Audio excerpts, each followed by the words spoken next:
So let's make sure this thing is on. Okay, recording.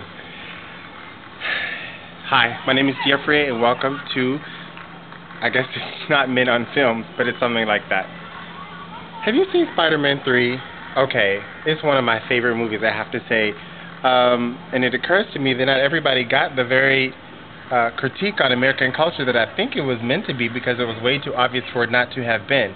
I mean, let's start with the fact that his main enemy is a Sandman, and then it's revenge that eats him up. It's revenge from something that he thinks that this Sandman has done, or his interpretation of what this Sandman has done, that eats him up, when in fact neither of them really has a gripe with each other, but it just goes on. And so you have revenge, as Aunt May said, it will eat you up from inside. Now, Peter Parker was cool there for the while. In fact, he was the bomb. They gave him the key to the city and kissed her, gave him the prettiest girl in the city. So he was walking around doing his thing, shaking his spider sense all around. He was arrogant, which is America post 9/11. It's something that we cannot deny. And if you look at it, it was really interesting because he thought that he was mighty. He had felt sensations and powers that he had never felt.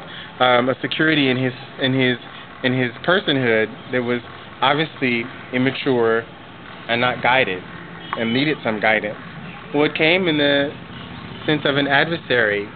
You know, if for all those who didn't get the reason why I say that this movie is a critique on America, that moment when that one boy, that one shady character that you knew something was up, that guy from that 70s show, his character, when he went to church and he said, "God, please kill Spider-Man," you had to know, no matter what theology or theological background you come from, my God, how can you pray for someone else to die? And yet that is exactly what our president does in America. That is exactly what they're doing in Tehran. It is exactly what they're doing, that the Taliban is doing, praying for someone's death.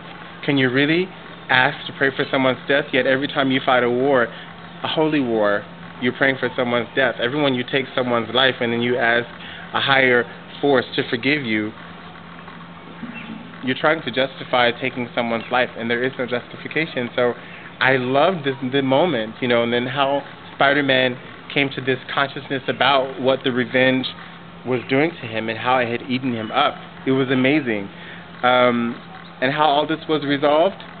His best friend, who became his worst enemy, you know, once he was able to forgive, once they were both able to forgive for their, you know, different situations, then they could start to see what was going on. They could build alliances that could ultimately defeat their enemies.